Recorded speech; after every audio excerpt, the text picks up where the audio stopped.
Blog Talk Radio. Hello everyone, this is Chrisum, and I'd like to welcome you to a conversation about your Kundalini awakening experience.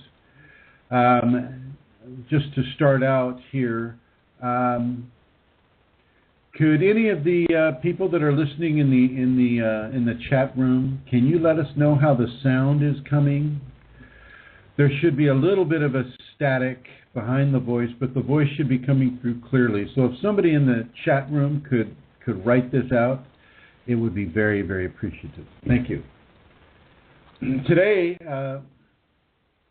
we're going to talk about the different polarities of good and evil, and this is what the Kundalini in me wants us to discuss today with the Kundalini in you. And before we get started with that, however, I would like to let people know that on YouTube, you can go to chrisum.kundalini, and all 275 videos will come up, and I would like to invite you to partake of those videos.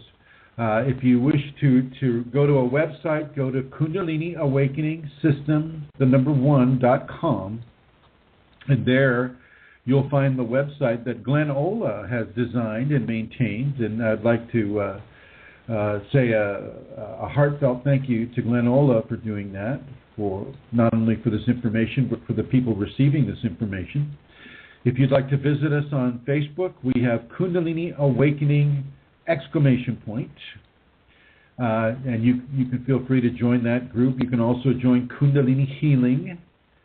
We also have one called a Kundalini Ashram that a person can join. If you're interested in the Yahoo networks, we have the Kundalini Awakening Systems, #1 at yahoogroups.com, and we also have a Kundalini Healing on the Yahoo Groups network, so you can also go there as well. If you'd like to leave a donation to help us continue this work, then go to hang on a second here. Go to Ascension-Kundalini, or Ascension, ASCENSION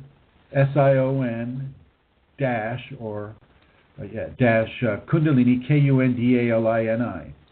And we can accept your donation through the PayPal button that's there. So much appreciated for anyone who has given a donation or would be planning on doing so in the future. Thank you to all of you. So I haven't received any kind of information about the sound from our wonderful users on the chat room here. That would be guest 1678, 1710, 1727, and 1740. Could one of you please let me know how the sound quality is, so that, you know, we can take any corrections that we may encounter. It doesn't look like anybody's too anxious to just write into the guest area here, so I'll just presume that things are going well. We are having seminars. We have a seminar scheduled for New York on the weekend of the 21st of March, and we also have one a week later in Ireland. And this would be in the same place that we had the last seminar in Ireland, which is right next to Newgrange. So it's a very nice place. It's a very beautiful place to have a Kundalini Awakening seminar. And the sound is very good. Well, thank you. Jeez, it's like pulling teeth here. Yeah, thank you. Thank you, guest KAS1 guest person. I believe that would be Amelia. Amelia is not able to join us today due to technical glitches with Skype. She typically joins me here in the studio, and she's unable to join with me here in the studio, but I think she's with us in the chat room.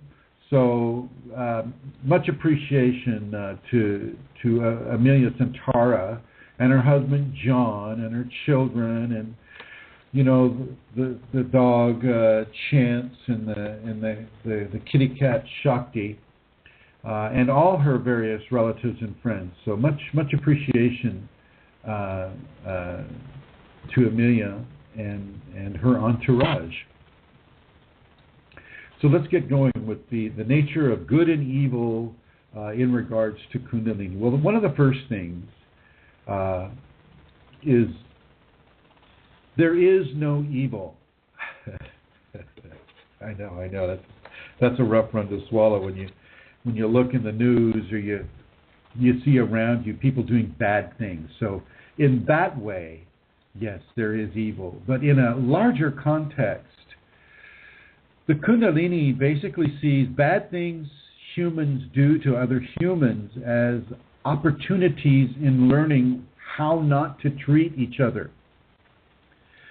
So even though the bad person is doing a bad thing to another person, it's not to be seen as a reason for revenge or a reason for getbacks or anything like that. It's to be seen as a learning equation, not to get pulled into the emotions of it all. And I want to say to Tim Ashworth, thank you for writing me about the sound quality. Thank you very much. So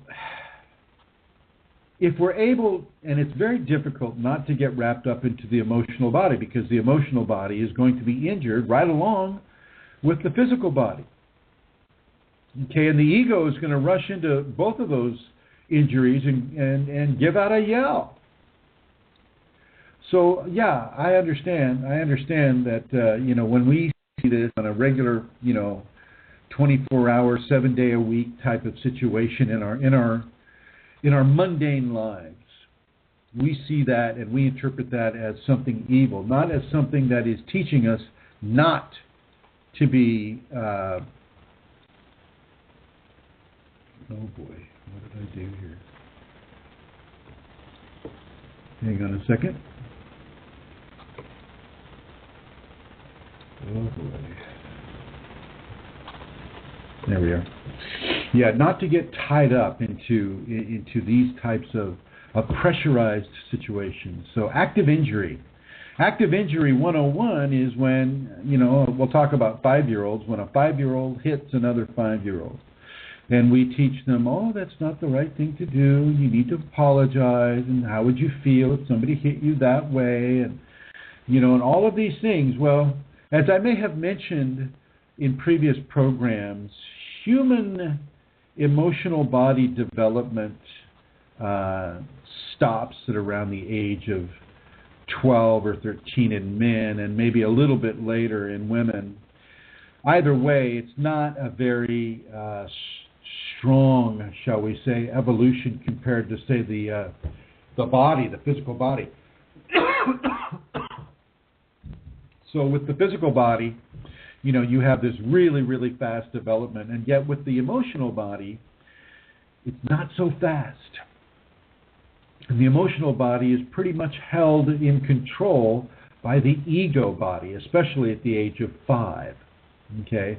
But as we mature into adult human females and males, our emotional body typically, and I can't say absolutist anything, but typically the emotional body is far behind, extremely far behind the physical body or the mental body or the spiritual body, and certainly behind the ego body. And so this gives rise to the emotions of retribution, of revenge, of vindictive activities. And so this is something that you need to look at now as you're in your mundane lives. I mean, all of you are, at least on the chat group, you're calling in from different areas, different states of the United States, different countries of this earth. And only you really know, honestly, how your emotional body has developed or maybe needs to have more development. It's very important. The Kundalini sees almost all negativity from the highest vantage point. Well, okay, what is this negative action teaching Chrism? Let's see how he responds. So we'll say a guest 1710 does something really mean to me or whatever, and it's like, whoa, what does he do? How does he respond? How does he show? How does he express and demonstrate the fact that he is not taking this into the emotional body the way that he once would have? It would have been if you hit me, I'm going to hit you right back, just so that you know that it's not okay to hit me. And the Kundalini is looking for a different response, a forgiving response. But, there is always the caveat, is just because you're Kundalini awakened and you're being forgiving and you're being, non-judgmental in these types of scenarios doesn't make you a doormat. People don't get to wipe their ego-based feet on you just because you're being nice. Okay? And that's another, there's a different lesson involved with that, which I'll get to later on in this conversation. I would like to say hello to Celestial Rubies and Fashchi. Hello, everybody. Thank you for joining us in this conversation today. Once again, since some of you came in a bit late, this is a conversation about the Kundalini nature of good versus evil. Okay? And, in these conversations, I want to stress that I am taking this from a Kundalini perspective, not a public school perspective or grandma and grandpa perspective or, Montessori teaching perspective or any of these other perspectives. I'm taking it strictly from a Kundalini awakened perspective. And when you come to Kundalini awakening, your perspective is a big deal. It's almost like you could have the perspective body of a person, because perspective is really how you're going to be able to deal with the Kundalini in a very positive and beneficial way for yourself. You have the ability to change your perspective. And having the ability to change the perspective is a huge deal, because that basically makes you able to change the channel when you want to. Okay, you can expand your perspective into one of forgiveness. You can expand your perspective into one of just not letting whatever happens bother you. You can expand your perspective into taking it as a teaching and how you don't want to do whatever is being done to you for another person. And so there are many, many positive learning and educational angles that can be explored within the Kundalini awakening perspective on the nature of good versus evil. You'll note that in the safeties, I'm pretty much promoting a positive expression based in love, based in joy, based in forgiveness, based in tolerance and patience and trust. I push these qualities. And the reason why, it's not because I don't understand the Tao and that everything, in existence has its positive polarity and its negative polarity, and that the Kundalini people are basically walking on the edge of that coin. And we stretch out our arms as we walk the edge of that coin, and one arm will go out over the negative polarity, and another arm will go out of the positive polarity. They are all one. But one also needs to remember that we are not just on this planet to recognize the Tao. Well, we've already done that. The yin-yang, we understand, at least from a broad platform, that, certain qualities are attached to the yin and certain qualities are attached to the yang, and they're in a constant, perpetual motion through the, shall we just call it, the two water droplets with eyes. And that in In the dark water droplet, well, it has the white eye. And in the white water droplet, well, it has the dark eye. Okay, so we have aspects of each in both polarities. Now, with the Kundalini, you're given the opportunity to experience extreme levels of hardship and extreme levels of love and joy. And it's very important for a person in the Kundalini awakening situation to begin to make concrete decisions that are based away from negative responses, away from injurious, self-hurtful validations based upon somebody else's opinion about you. Okay? You don't need to buy into those stories. Okay? You don't need to be the target of physical, emotional, or mental abuse. Okay? And I just want to, I want to let you know that Amelia has been trying over and over and over to get on, and she's just not being able to make it. And I just want to honor her for the attempt and to let you know, Amelia, that you can listen on the computer if you like. You don't have to keep trying to sign in.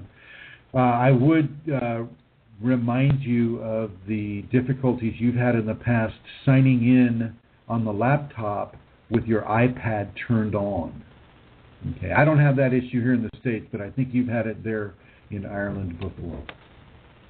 So now, getting back to the conversation, I really do support the positive effects of selfless service, of forgiveness, of love, of trust, of confidence, of competence.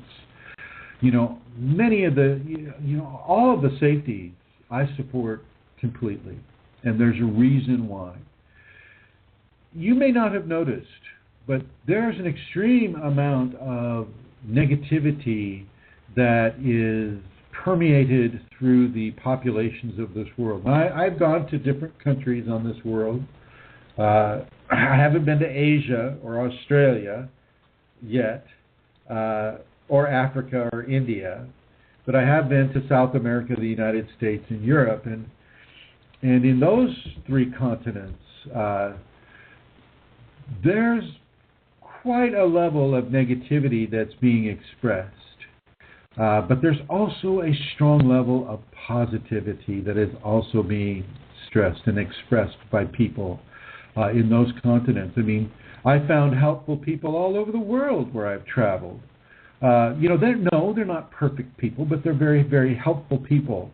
But for a Kundalini person, because we are so extremely sensitive, we have to take a change, a conscious change in how we approach and ingest certain levels of emotional trauma. Whether it's, somebody hit you, or somebody said something badly about you, or somebody told a lie, or somebody did whatever.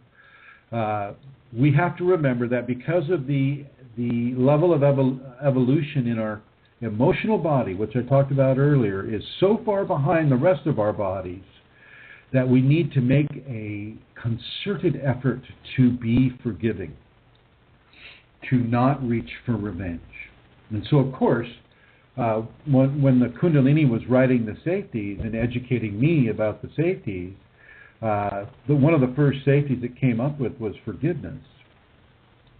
Forgiveness is huge. Forgiveness not only heals the person that's been harmed, but it also gives the person that's done the harm an opportunity to heal themselves as well. All the positivities that are espoused in the safeties have a negative counterpart in the difficulties of life.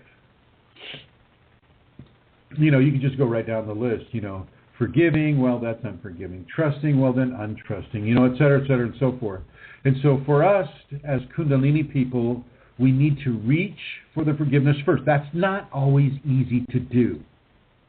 Really, it's not always easy to do. I mean, sometimes if you're in an emergency situation, even just a micro emergency situation, somebody cuts in front of you with their car and almost hits the front end of your car, almost causes an accident.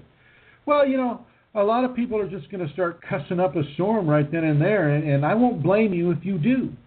I will not blame you if you do, but the aftermath of that, as soon as you're finished cussing, I would like you to forgive that person, and then forgive yourself for having the cussing response. And I won't get into those many layered options of cussing response. Just to let you know that as you start doing this, you're going to need to blow off steam, and sometimes that steam comes on pretty quick. Just don't forget the other part of the equation, and that other part of the equation is to forgive and to be forgiving of self and others. It's not just a one-time thing. Well, he did something to me, so he's the one that should be forgiven, not me. And sometimes that's absolutely the case. That's absolutely the case. But you still you forgive yourself for whatever you may have done, just being in the wrong place at the wrong time, and you forgive that other person too. This is a big deal. This really helps the Kundalini flow. Because of the lack of evolution within the emotional body, the Kundalini will really, really, really push that growth. It will motivate a person to become more forgiving than they ever have been before in their life, and they'll actually have more reasons to forgive because of the various karmas that are being balanced and the various sensitivities that are being scratched, by the general public upon the Kundalini awakened person. So it's very, very important that we give forgiveness as a component of love, as a component of conscious positivity being expressed within your Kundalini awakening experience. It's really, it makes a huge, big difference. Evil is all over the place here. Evil is all over the place, and yet so is goodness. It's just that evil tends to cause people more pain than goodness, and so the shrieking is louder, the screams are louder, the squeak from the wheel, as some people like to use as an analogy, is louder. It's louder than the people that are having goodness occur to them, because they're not really complaining at all. It's because goodness is good. There's nothing to complain about. Badness, however, or evil, that is much less enjoyable, and so there's plenty to complain about with regards to the difficult evils in our society. Now, there are certain extremes that are going to be hard for people to swallow, and gosh, I'm just hesitating saying anything about it. There are certain extreme actions: murder, rape, molestations. These things, the Kundalini will not ignore these things. It will force you to deal with these issues too. Some of you have been molested. And in that way, I'm going to tie molestation and rape into the same scenario, even though I know molestation can be given through emotional attitudes as well. But I'm just going to go with the molestation and the rape. This is not good from a mundane perspective. This is absolutely not to be done. It is to be forbidden. It's to be punishable by years and years and years of being locked away, so that you consider the ramifications of your crime. Okay? Within the Kundalini, though, it's a little different. With Kundalini knows your karma. Kundalini knows what issues you have in your life that are to be made correct or to be made right. And you may have all of us have done the very bad things too. We don't get to be Kundalini awakened without having to to learn and to understand and to be educated upon the ramifications of extreme negativity or extreme positivity. Okay, because you're having the Kundalini in this life, and you may not be able to remember your karma, which is typically the case, by the way. I mean, and also be aware of people saying, "Oh, I can see in your karma past life that you were a mailman," or something like that. Don't buy into any of that. Okay, you go with what your Kundalini tells you. In order to be where you are right now, you've had to experience both sides of that coin, of that spiritual evolutionary coin, which we've also used as the Tao. Okay. Sometimes if you go too deep into darkness, if you go very, very deep into darkness, you'll see a light. And that light is the white eye of the dark water drop that is being chased by the white water drop that we're calling the Tao. Okay. And it's the same thing. If you go into the greatest goodness, well, there'll be a darkness there. An opportunity to become dark. An opportunity to express in a negative fashion, what your ego would tell you to express. So it's very important that you understand that within the Tao of this world, the Tao of this life, this Tao of your expressive Kundalini in this life, in this mundane life, there are levels of the Tao that are a loop. So, we'll just say that you're living in the white teardrop that represents the goodness. And you live there, you go from the tip of the tail to the top of the head of that, and then you go towards the eye and you run right into darkness. And it's the same thing on the other side, okay? It's a loop. And the only reason it's a loop is for you to educate yourself with. And it doesn't mean that you have to crush, kill, or destroy if you're living in the shadowy side. It doesn't mean that at all. It just means that you're surrounded by opportunities to express in a love-based, positive-based format. Kundalini does not see badness or goodness as the mundane mind sees it. Kundalini, at least the Kundalini that is expressing through me and has done so for the past 24 years, something like that, it's a much higher perspective. You can see that people have to live certain karmic expressions in order to burn the karma that they're here to balance or burn. When I say burn the karma, that means to balance it, to make it less expressive, to bring it into a level of balance that allows evolution to occur. Okay, not a blockage to evolution.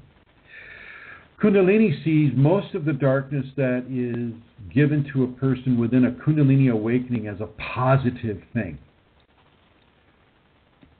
Okay, in a way, for people inside of Kundalini, depending on their karma, of course, much of the Kundalini awakening experience is going to be through levels of density that are disguised as levels of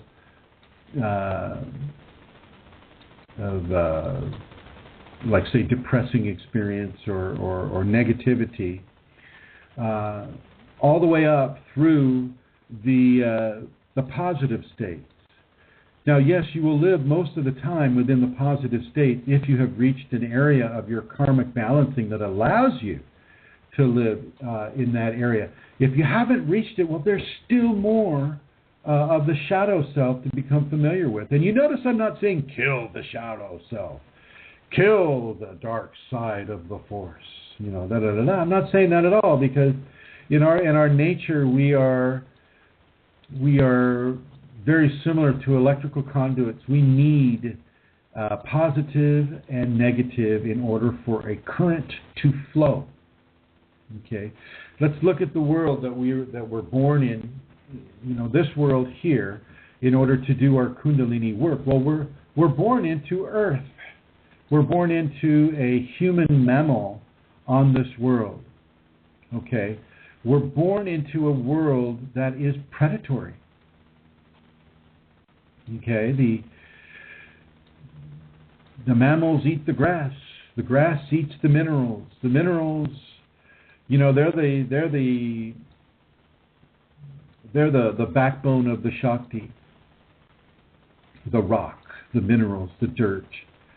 These are all part of the sacred feminine. And so really from the get-go, we are produced and nurtured by sacred feminine Kundalini, or we'll call Shakti Kundalini, in order to achieve an evolutionary status that takes us beyond some of the more commonly expressed emotions in this world. Okay, so we're born in a predatory environment. In our first 7 years, we're taught literally how to be a predator. What kind of meat do you like? What kind of food do you like? What kind of, how do you like to respond to an attack? How do you choose to handle yourself from 0 to 7 years old? How do you choose to handle yourself when you're in a fearful state, or in a severely needy state, such as starving or hungry or too cold or too hot? How is this person able to handle themselves in these areas? And then, of course, we need to sprinkle into those first 7 years karma. We'll just call it karma dust. The Kundalini, the whole time, from gestation all the way to 7 years, is sprinkling karma dust all over the place. Setting up educations for that person to learn from, setting up situations where they're forced to deal with negative or positive situations in a way that is most focused for their karmic development to be given. So, getting back to the safeties, the reason why the safeties are so pronounced towards love and goodness, it's not because we're avoiding the shadow, it's just that there's so much of the shadow here. There's so much of the shadow here that the goodness wants to come forward in a very strong way, and the Kundalini allows that. And it will allow you to have this goodness while you're inside of your process. The reason being is that, it's very easy to go negative in this world, in this society. And this society being the Western technological society, comprising lots of Asia, Europe, United States, some of South America, not so much Africa or native Australian, but certainly, within the Western components of those nations. So we are allowed to experience negativity, and we are guided to respond positively within it. This is a big deal because as people come into the Kundalini and they're given all these different lessons, and some they pass well, some they don't pass at all, and those get to be repeated. Within the difficulties of having a Kundalini life on this world, the first thing one has to understand is that Kundalini isn't one. Kundalini isn't just singular, as the people that like the Advaitists and the other people that are everything is one. Everything is not one here. This is the land of duality. This is the land of allowing us to explore what it is to become one. But we are not as yet one. With the Kundalini, we are able to become one and plural at the same time. So we become the two that are one, which is plural, and we are that oneness with divinity by virtue of the plurality. Kind of like your mom and dad. Well, your mom and dad got together and made a baby. So the two became one within that child. Okay. If you'd like to call in, the call-in number is area code 347-934-0026. United States area code 347-934-0026. If you have any questions about your Kundalini awakening experience, well, feel free to call in. If you have a comment that you want to make about your experiences with negativity or positivity, feel free to call in. Okay? So with the safeties, I am promoting forgiveness, love, selfless service, patience, tolerance, trust, all, very, very positive expressions. And the reason being is that right now, because of the Kundalini, we are being given an opportunity to stretch forward into the positive natures. You can almost see negativity and positivity as levels of density. Okay, with negativity, you have very, very dense levels of shall we say, material to move through. Big, heavy boulders over our heads that we have to lift and move out of the way. One boulder saying, "Revenge! Oh, God, it's so hard to lift that one. I'm going to have to exercise a little more before I can lift that one." And you exercise through forgiveness, of course. And so as we're able to move those big blockages out of our way, we're able to move into greater levels of positivity. And everybody's different with this. Not everybody has the same kind or level of density blockages. But as we move out of density into the less dense, we can also begin to breathe that air of positivity. We no longer have to reach into the rocks that we now stand upon, that we've had to move each rock individually out of the way so that we could evolve through it. We now stand on terra firma, so to speak, that are levels of positivity. Okay, but yet because we come from density, we understand that there are certain levels of density that have taught us certain things. Now we can also understand that there are certain lessons of positivity that will contradict directly the teachings that we've had to memorize as we came through the dense material. Okay, these teachings are of tolerance, or of forgiveness, or of love, or of service, or of honesty, or of truth, or of patience and diligence, and many of the qualities that the Kundalini enjoys in its flow and transformation of you. Now, you got to remember, I'm talking about Kundalini awakened people here. I'm not talking about the general population. It's a completely different scenario with the general population. Okay, well, not completely different. They're still they're buried in density. Okay, and they too can practice levels of karmic balancing, and that will bring them into a less dense area. But I'm talking specifically for Kundalini people now. The Kundalini person, as they explore the different vicissitudes of what it is to have Kundalini at all in the body, as you explore these expressions, you allow yourself to learn through trial and error. Okay, so with the Kundalini, if somebody hits you, even though they hit you unintentionally, and you turn around and you slap them right back, well, the Kundalini will give you a level of severe pain in your heart for not being forgiving, for not being tolerant. Yes, I used kind of a fairly difficult example there, getting slapped. That's never an enjoyable thing. But I think you get the message. Okay. Kundalini people have a different view of positivity and negativity, or density and or less dense.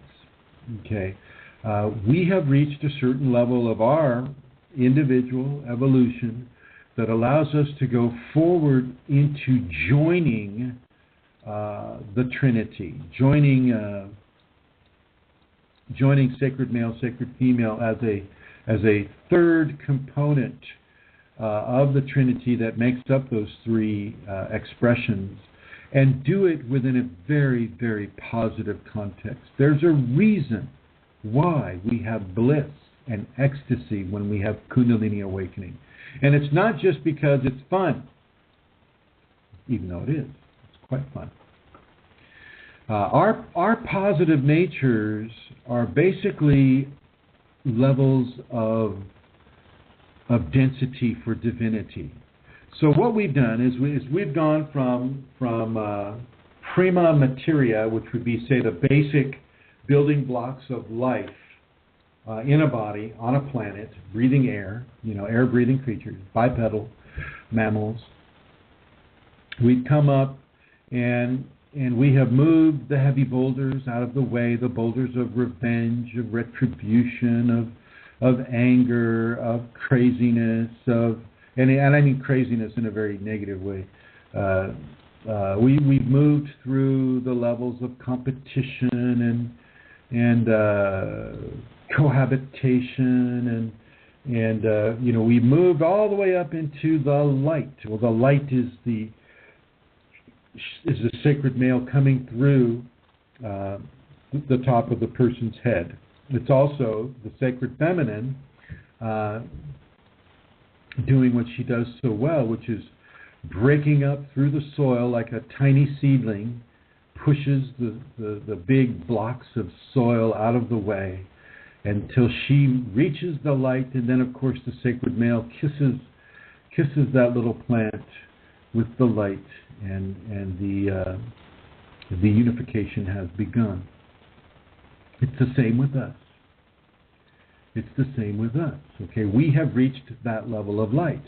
Well, that level of light to the divine person is like levels of density and boulders of the prima materia that we just left. So once again, they're going to help us, the divine nature that we'll call Kundalini. Kundalini is going to help us move through levels of virtuousness and positivity, goodness, love, tolerance, patience, trust, and beauty, and joy, and bliss, and ecstasy. It's going to allow us to move through those levels of grace towards a more permanent understanding of what it is to be both negative and positive at the same time. Kundalini will support this, will support this whole ideology. And within, I'm going to repeat this, within the understanding of a Kundalini awakening person, which is, these are the only ones I'm talking about, Kundalini awakening people, there is no such thing as too negative or too hurtful unless it kills you. Okay, if the karma is there and the Kundalini wants you to balance it, well, then you will be given the opportunity not only to balance it, but to experience what it is that needs to be balanced. It's just not going to say, it's not going to send you a letter in the mail that says, well, Kristen, you were a little too belligerent with that last person who was being mean to you, and so, you have this to work on. It won't send you that paper. What it will send you is it will send you the instruction that I just kind of mimicked. That's kind of how it comes to me. It's like, oh, geez, I was too emotionally belligerent to this person, and I need to call them up and see if there's any ruffled feathers and make apologies or make balances where I'm being shown that they need to be made. And now this is how the Kundalini comes to me. Now it may come to you. You may get that letter in the mail. I can't say that won't happen. Kundalini works in very, very, very, very strange and beautiful and fantastic and miraculous ways. So you just might get the letter in the mail saying, hey, Amelia Santara, you killed that bug for no reason. Why? Why did you kill the bug, Amelia? You see. And then, of course, and I'm just using Amelia, she didn't really kill a bug that I know of, although I have my suspicions that it may have occurred. And if she ever comes on here again, well, you'll know. Oh, look who's here. Hello, Amelia. Hi, Chrism. Did you kill a bug? Did you kill a bug? I just came on and heard that, so I have no idea what you said beforehand. Well, say hello to everybody. Hi, everybody. It's good to be here. I had to what's the word? I had to get rid of Skype and reinstall it on my iPad, and now it's working. Oh, congratulations. I'll have to remember that technique. Now, let's see. Have you had any experiences of having to be pushed through the soil of negativity into the light? Have I had... Say that again, Susan, pardon me. Have I had any experience of what? Of being pushed through the soil of negativity into the positivity of sunshine. Oh, yes, I have indeed. That would be like most of us. Like most of us. Yes, I have indeed. Okay, my dear, I'm going to go ahead and put you on hold here. I don't want to lose this stream of consciousness. Okay? Here she goes. Okay. Well, it's good to have her on board. It just wasn't feeling right. Okay, so as we come into the light of Kundalini, well, you have to understand that the Kundalini is changing us. Just the same way that the Shakti pushes the baby plant through those heavy boulders of rocks and animal feces and bugs and worms and predators and all of these things into the light, so are we as human plants being pushed through levels of negativity into the Kundalini light. And now that we have this light, now, just like the plant, well, the plant is going to grow leaves, and we're going to grow leaves, and the plant is going to form a blossom. Well, just the same thing that happens to us at the top of our head. The top of our head is that beautiful, energetic blossom, that Kundalini blossom that has only our signature on it. That's the Kundalini. That's the evolution. But it doesn't stop there. It doesn't stop where our roots are growing into the soil, and our arms and leaves are stretching out into the sun, and our all of the plant analogies that we can make.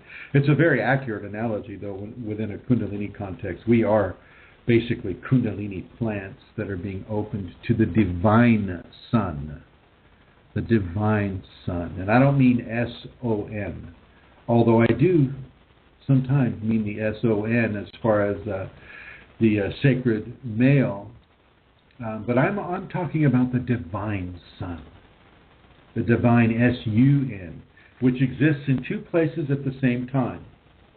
The divine sun exists at the base of the Kundalini awakened spine, but also outside of the Kundalini awakened spine.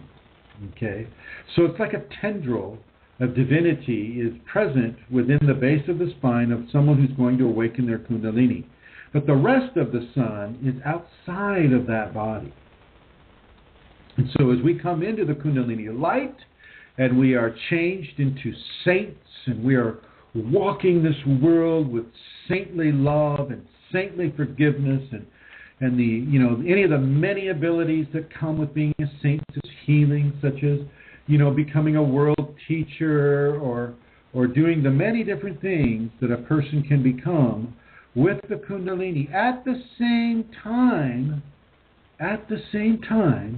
we are being propelled through the density of positivity. Does that make any sense to you? We're being propelled through the density of our positive natures to reach into the divine nature. So if you have the three natures, you have density, you have, so we'll say negativity, positivity, divinity. Okay. In order to get to divinity, we have to go through negativity and positivity to allow the flow to occur, and then from positivity into divine expression. That's the next level. That's the next level for all of us here. You know, everyone from Julie to Vashti to Tim Ashworth to all the different guests, 1965 to 1678, to Amelia, to Rosemary, who's listening on the phone, to Eileen, who's listening on the computer. We are all going through negativity to get to positivity, to get to divine consciousness. And so from a Kundalini perspective, everything that has happened to you that's negative, that's hurtful, that's however you want to phrase it, in a negative attitude, that was necessary. That had to happen. You know, I've talked with people that have been molested this life, they've been raped, they've been tortured, they've been hurt. Those things had to happen.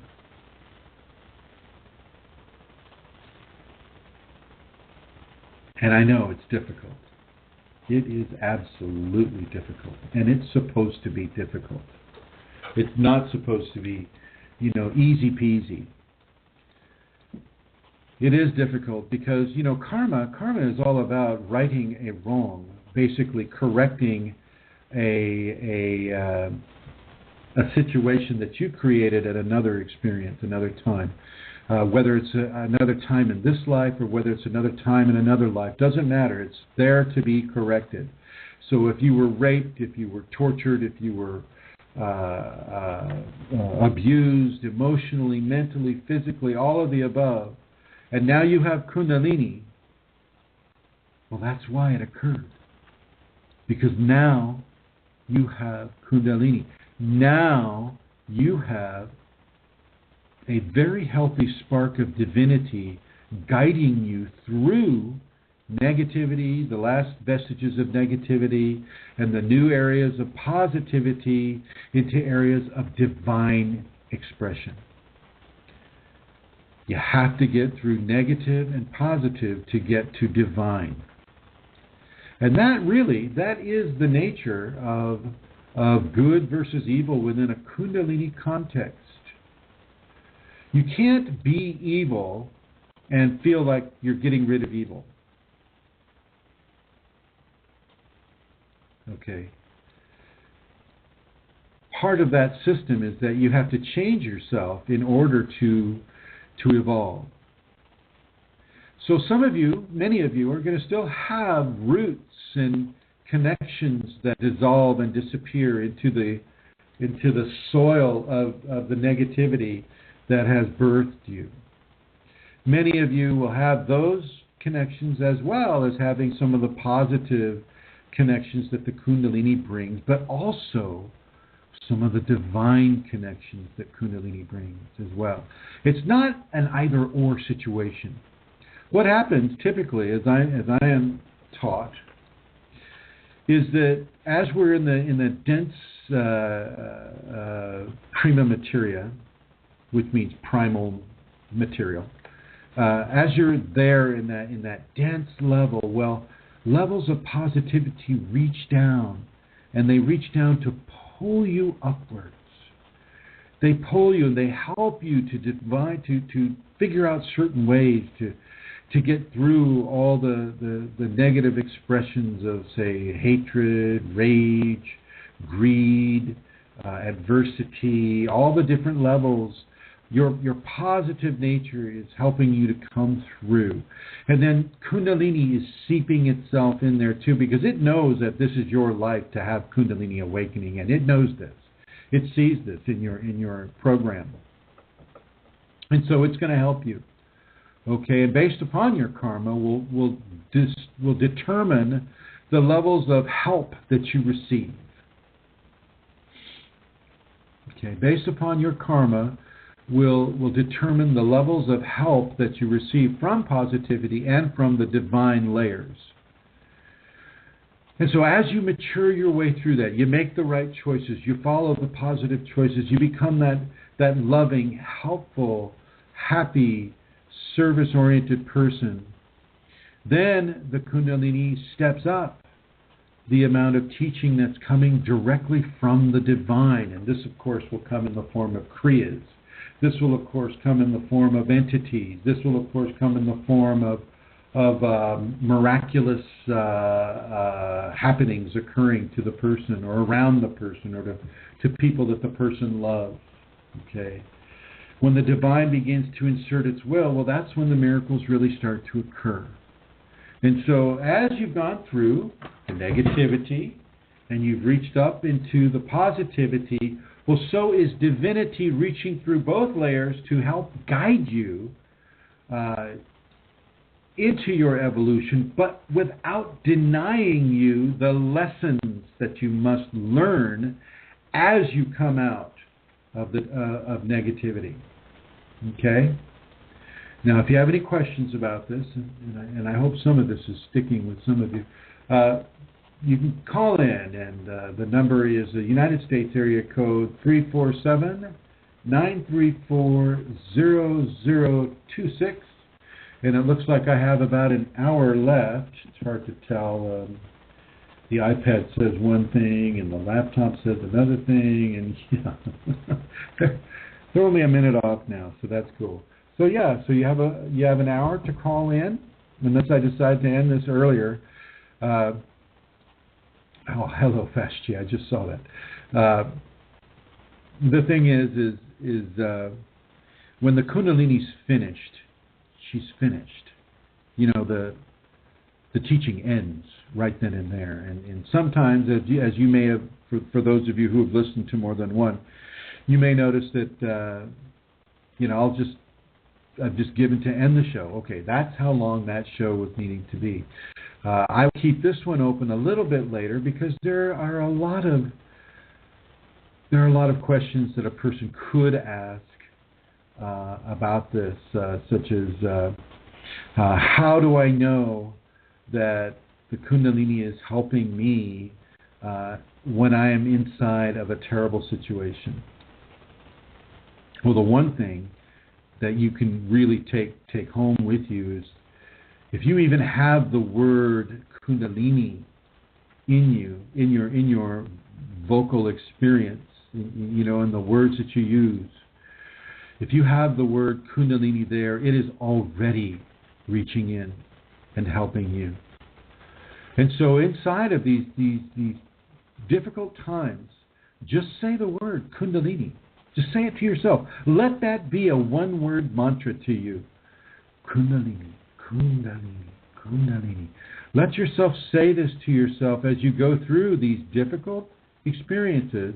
And the Kundalini will not take that experience away from you, but it will help you to migrate to the next karma balancing experience. It'll help you migrate to that next experience. And so that is a big deal. That is a big deal. So, for instance, we get back to the molestation. If a person's been molested in their life and, they have a real problem with it, I mean, as a person would, but, they're getting into rage and they're getting into very, very bright expressions of anger. The Kundalini will seep into that anger, begin to pull away the blockages to the person coming into balance with that. Okay, and that will typically come up as a blockage for the person. So this is the Kundalini's way. It is not, it's not assigning a moral judgment to goodness and badness, except as our society gives us to do. So murder is bad, molestation is bad. Well, that occurred, and that occurred more than once, or you wouldn't be given the opportunity to experience it and move through it. So it happened with you first, or you wouldn't be having that experience as a child. Children are it's a rough place to be a child inside of a Kundalini awakened event, because they're so defenseless when it comes to these types of situations. And yet they are not defenseless, because the Kundalini is sitting there with them the whole time going, okay, little Chrism, now it's time for you to burn off this new level of karma. Here we go. And little Chrism is put into a situation where, he needs to be forgiving, or he needs to defend himself, or he needs to defend another person, or he needs to, whatever it is, clean his room. Any of the different things that we do as children that allow us to come through socially intact, i.e., little Chrism didn't murder his mother because she told him to clean the room. Which wouldn't have happened because my mom could beat me up at that time.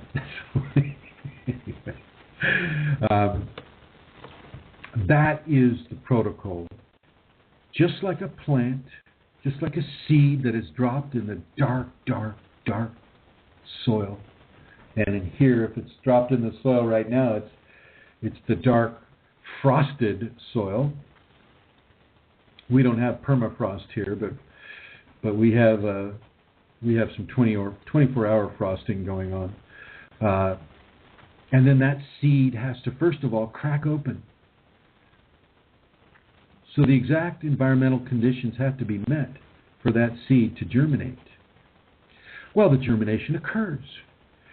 The baby plant is born, and now it's got to send out its roots and its little spider web of veins into the soil and to pull those nutrients from the soil. But it has to move all those rocks or go around those rocks or find a way to get to the sunlight. Now, this is where most of the population on the world is right now. Okay. And that is within a Kundalini construct. For those Kundalini awakening people, most of the people are still in the soil, struggling to get their way into the sun or into a greater level of sun. Well, as they come closer to the surface of the soil, the light's going to become more and more and more and more intense. And as that light becomes more and more and more intense, so does the positivity become more and more and more intense. And there are levels of positivity that can just burn you to a crisp. If you're not evolutionary, if you're not able from an evolved standpoint to stand in that kind of light, well, it can just burn you to a crisp, just like standing on the surface of the sun. Okay, and that is a correct analogy.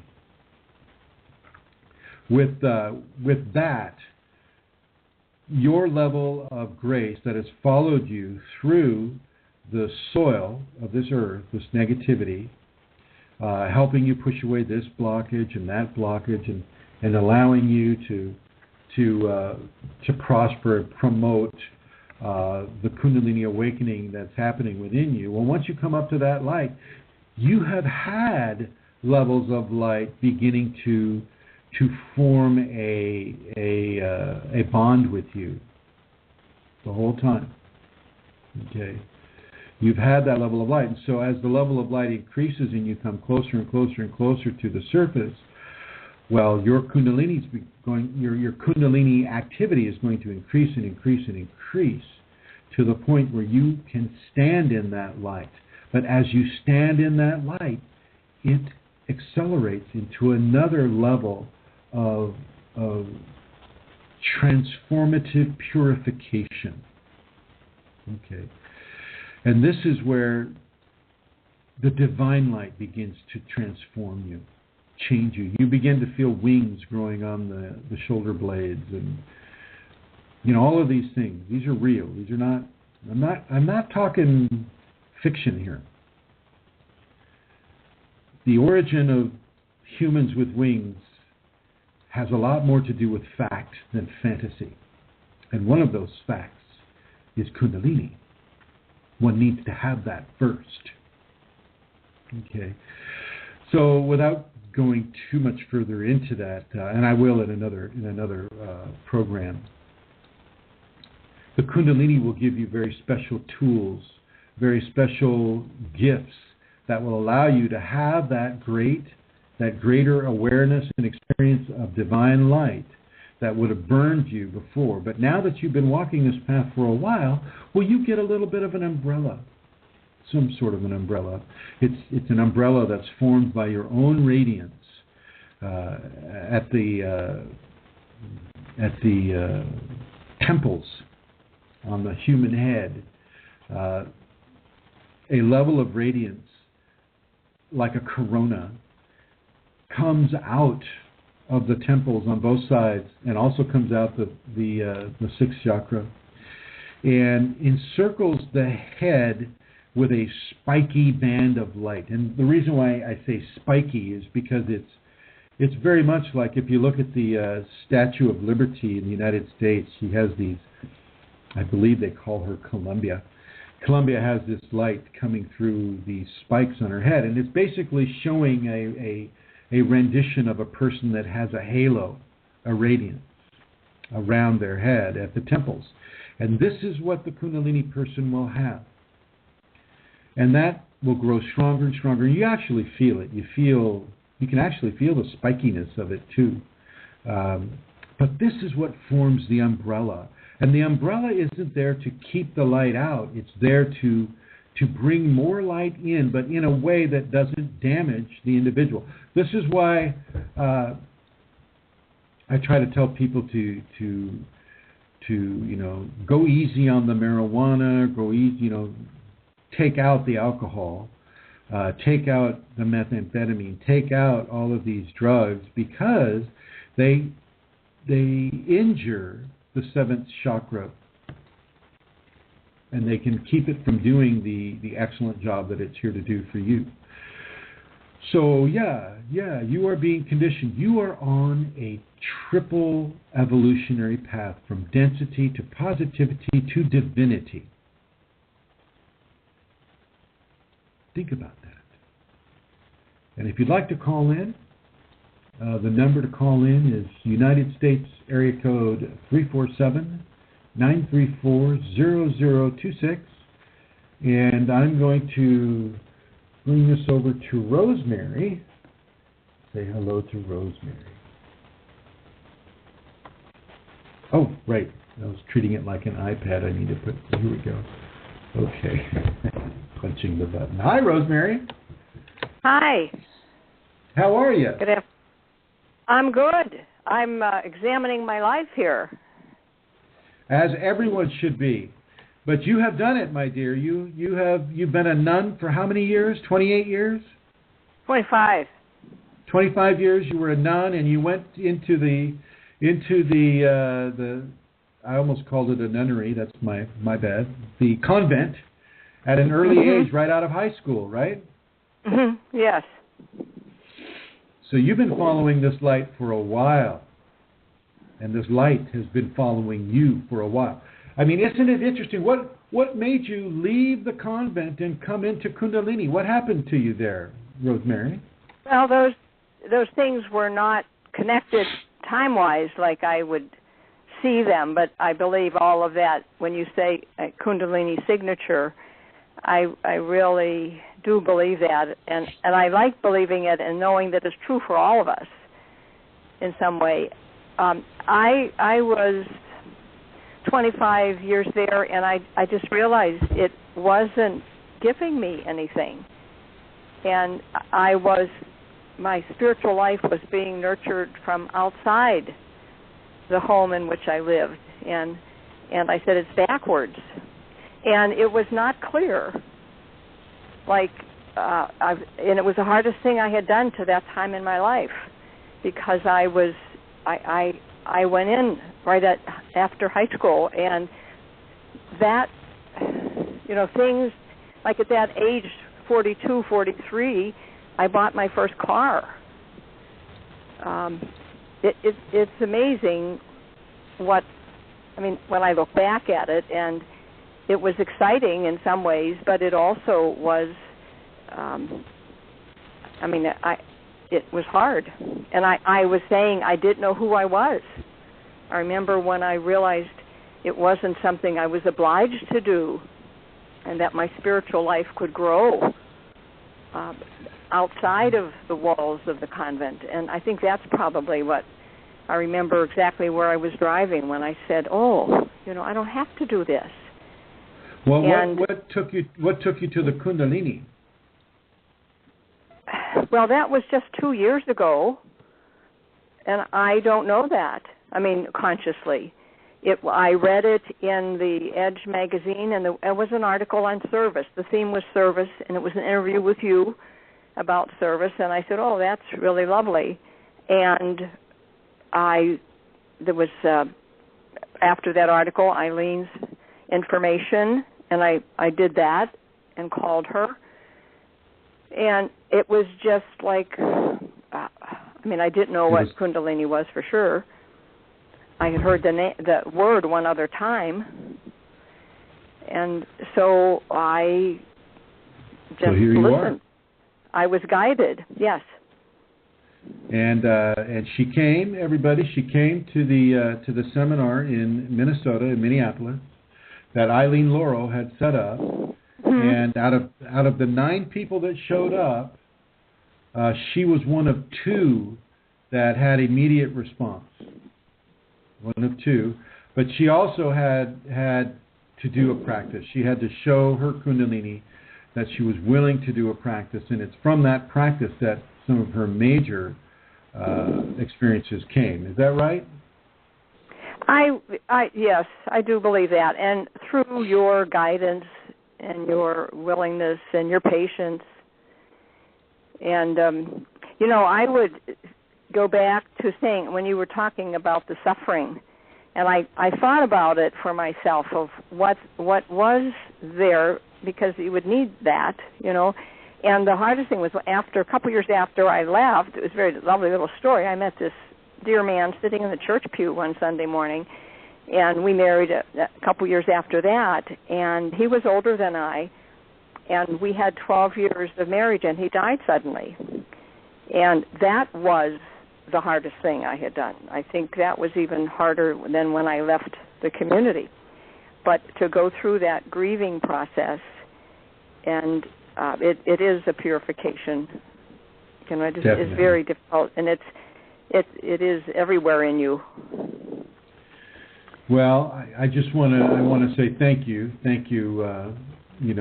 Rosemary, for telling us about that, and I want to say that the doors of the ashram here are opening to you and your visit later on in the first of the year. So just so you know that we're ready for you, and we're going to get things going on a higher level for yourself, my dear.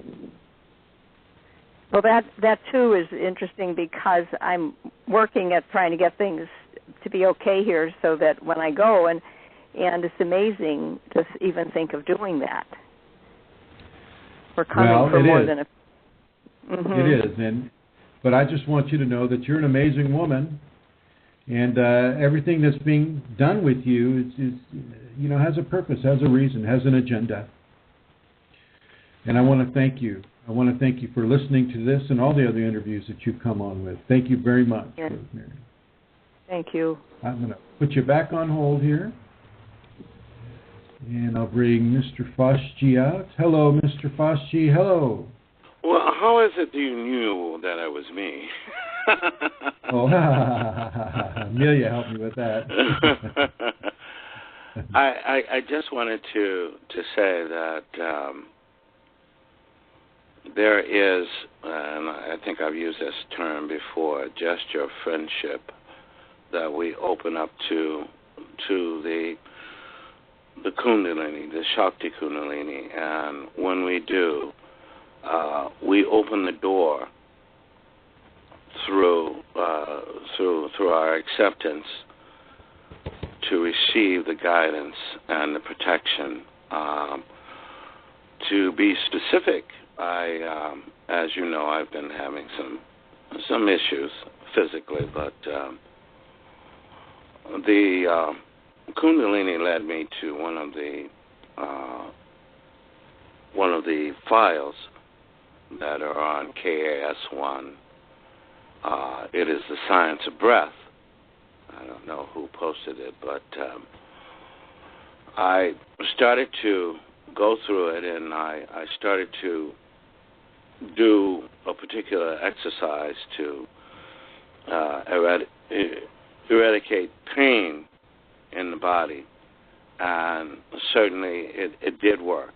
I don't know how it worked, but it did in fact work. And I wanted to thank you or whoever posted that for placing it there for me. I didn't really know how to deal with the pain, and a lot of times it makes you a bit irrational. It makes you seek help in a lot of different ways that aren't necessary. Right. I surrendered to that, and I was able to speed along the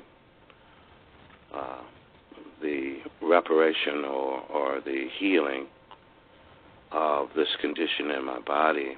And I just wanted to thank you, and I wanted to say that it's important that we realize that once we have established this openness or this gesture of friendship with the Kundalini, it will indeed speak with us. And it is always in such a quiet voice that we often feel that we are imagining that we're hearing this. But yet if we are able to take the leap of faith and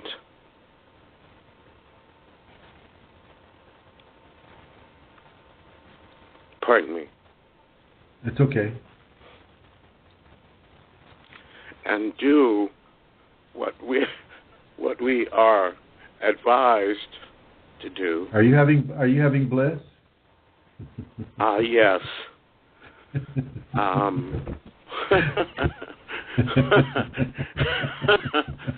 When we are able to do what we are advised to. It's hard to talk when you have bliss, huh? I'm just so grateful to you, Grissom. No. And what you do, and what you allow to come through. That I just wanted to come on and say thank you. It is all true, whether our rational minds want to accept it or not. It is there. It is truly there. And that's pretty much all I have to say. It's getting better day by day. I'm not in a hurry.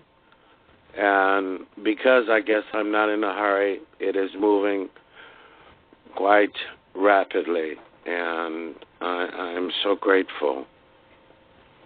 Well, I am grateful for your presence here too, and for your wife. You know, she is also a big part of this equation. And yes. I You saw her picture, huh? Yes. So yeah. Well, thank you for calling in and for giving us the grace that's coming through you. It's much appreciated, Fashji. Thank you, Chris. Okay, bye. Okay, so there we have it. From Fashji and from Rosemary. I haven't heard from Amelia yet, but I'm sure she's storing one up for us here. We'll go over here right now and see what's going on with Her Holiness there in the kingdom of Carrie. Hello. Hi, Prism. It's very good to hear Fashti speaking and Rosemary, and I just want to say thanks for that. I'm excited for Rosemary. It's wonderful that she's going to the ashram, so blessings to her on that journey. Do you know what I want to say, Prism? I mean, I was listening to it, and again, you know, just thinking about my own life and the positives and the negatives. And one of the things I'd like to say is how much the safeties have made a difference in my life. You know, the practicing them, that has really helped me, you know, to move through the density, to move through the negativity. Because I respond by you know, being committed to the safeties, I respond in a different way than I might have responded. And so they have been extremely beneficial because they are positivity of itself, you know. They've just been so helpful. So I want to thank you for those and thank the Kundalini Shakti for those through you. And they have made a difference in my life. That's all I have to say. Well, thank you. Thank you, Amelia. Okay. Well, I'd like to thank you all for joining us here today.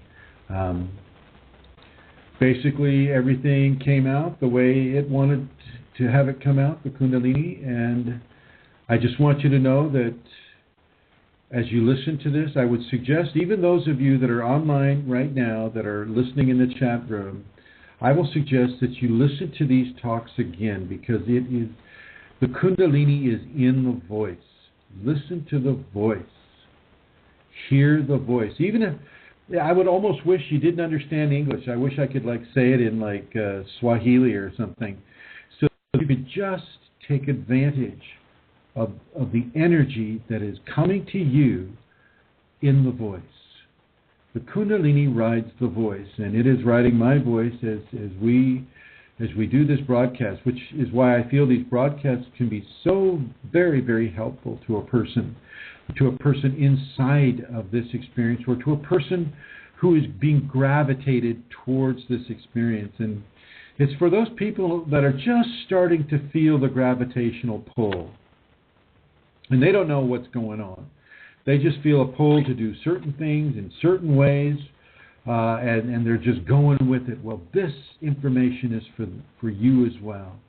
And typically you'll visit this in the archives, and I want to say hello and welcome to everybody who's hearing this in the archives. I'm going to put Amelia back on for her announcements. Go ahead, Amelia, with your announcements that you usually do. Okay. Well, I'll begin with the seminars. We're going to be having 2 seminars happening at the beginning of the year in March 2014. The first one is going to be in New York, in the New York area, and that's happening on the 22nd and the 23rd of March. So if you're living in that area or on the East Coast and you're interested in coming to that seminar, please contact me and I can give you more information. That would be on kundalinimatters@gmail.com. And then the following weekend, there's going to be another Kundalini Awakening seminar in Ireland, and this is going to be held in Newgrange, County Meath, and on the 29th and 30th of March. So again, if you have an interest in attending that, please contact me, and I can help you with how to get there. It's very easy to get there now from Europe. It's a very short journey, and people that arrived to the last seminar were delighted that they came, because it's only an hour, maybe 2 hours at the most to get to the venue. So again, write to me on kundalinimatters@gmail.com, and we can talk there, and I can give you more information. There's also a page on, I also have a page on Facebook about it, but I don't have the web address for that. The other thing that I'd like to announce again is, if you want to make a donation to support Kundalini Awakening Systems and the work that PRISM does, you can go to this address, and on the top right-hand side, there's a donate button where you can make a donation. And all donations are very much gratefully received. The address for that is www.ascension-kundalini.blogspot.com. That's www.ascension-kundalini.blogspot.com. So thank you very much. That's it, Kristen. Well, thank you very much, Amelia. Thank you for correcting it. It's Ascension Kundalini, right? Is that what I said? Ascension Kundalini. Yes. Ascension dash Kundalini. Yes. Okay. Ascension well, thank you. And I want to thank John, because I know he's up there listening on the other computer, right? Right. So thank you, John. Thank you, John, and thank you, everybody there in Ireland. Thank you very much. I'm going to go ahead and unless other people have some questions, they can call in at area code 347-934-0026. That's the United States area code. But if there are no more questions, I would like to say thank you, everyone, for coming and listening and spread it around. Spread it around. If you know people that are having Kundalini or, they may be in a hard place, get them over to these conversations. They're free. The worst thing that can happen is you're a better person for listening to it. Really, really take advantage of what John and Amelia are allowing to come into the world information. It's very important stuff, and it can be very helpful for that one person. If it keeps that one person out of the psych ward or from committing suicide, then the job is well done. Anyway, I would like to say thank you to Celestial Rubies, to Fashti, to Rosemary, to Guest 1678, 1740, 1791, 1825, 1965, 2025, and 2125, and Tim Ashworth, coming to you from St. Rose or Santa Rosa, California. Look forward to having another conversation about your Kundalini awakening experience next week. Goodbye.